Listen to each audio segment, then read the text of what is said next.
SignalGate is now spilling out into the wider political world. Just look at Representative Marjorie Taylor Greene's harsh response to British journalist Martha Kellner's question about the scandal. Let's take a look.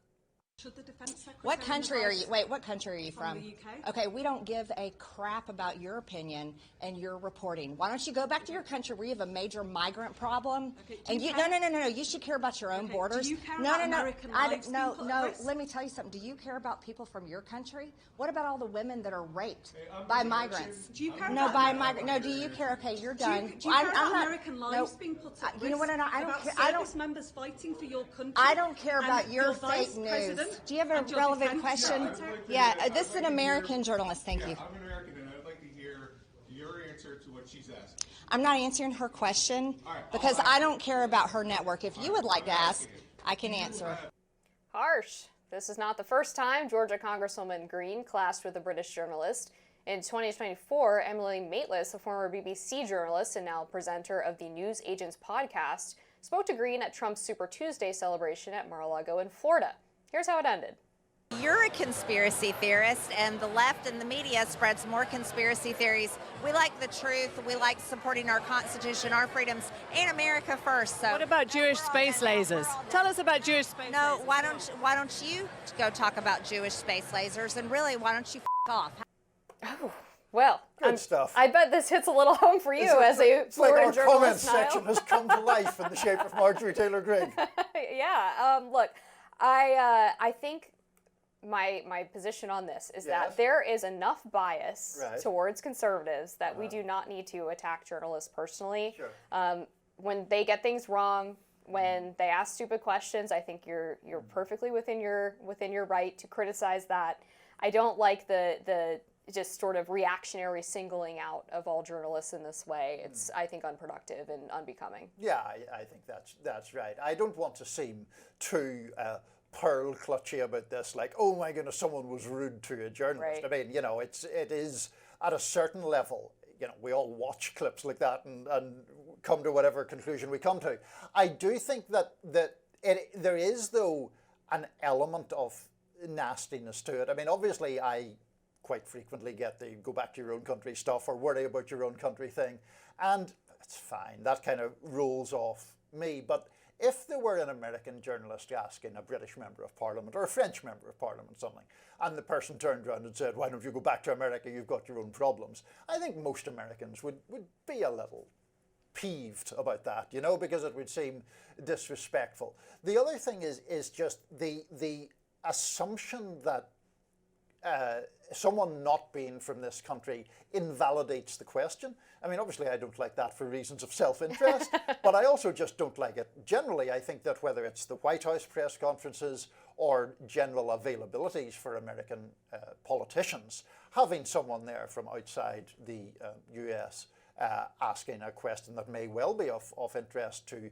their audience is completely valid and actually can add to the overall experience of politicians giving answers to us journalists. Yeah, look, I think having covered the White House for quite some time and working with members of the foreign press pool, sometimes it's nice to have a different perspective in there. A lot of times the American press, frankly, can be a place of great groupthink and an echo chamber. When you just watch the questions that are asked during these press briefings, it's like the same question rephrased a different way 8 times in a row. So if you have a different question, even if it's from someone outside of the country, I have no problem with that. And again, going back to my earlier point, there's enough examples of media bias where you don't have to sort of nullify that by becoming a jerk to people. And there's a difference between criticizing reporting versus criticizing people. And I mean, there was a huge NPR hearing earlier this week with the CEO, Catherine Marr, where they were reading old tweets of hers talking about white privilege and sort of anti-Trump positions and pointing out the stack up of Democrat versus Republican reporters that work for NPR.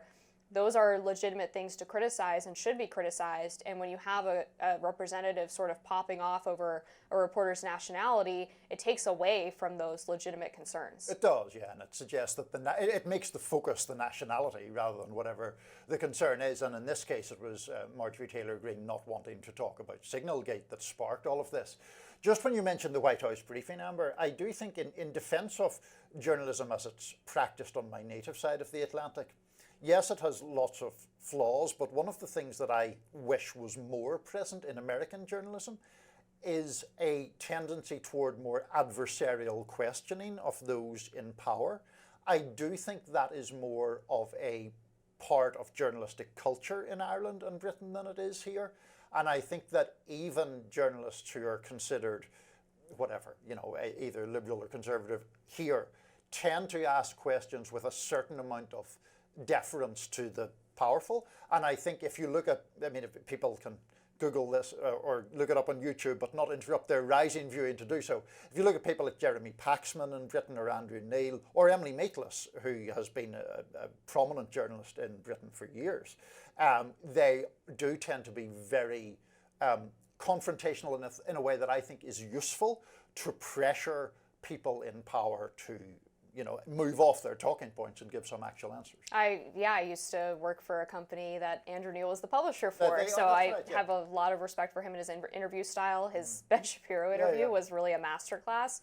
I think the difference is that when press in America think about being adversarial, they think about sort of smarmy gotcha questions, whereas the adversarial nature of the British press in particular, just because that's what I'm more familiar with, it's still done in an underlying respectful manner, and it's focused more on issues rather than trying to get like a moment on camera that makes them really look great or gets them a book deal or a TV show or something of that nature. So you get a lot of bifurcation in the American press of the individuals who are doing the gotcha questions and then the individuals who are sort of leading their questions with inherent praise of whoever is currently in power. And I've always taken great care to land somewhere in the middle where I'm trying to elicit information from this person. Of course, I'm going to be respectful. If I don't get an answer to my question that is satisfactory, or from my perspective being a conservative journalist, if you're doing something as the Trump administration that's not in keeping with your campaign promises or is not what's best for the American people based on what you said on the trail,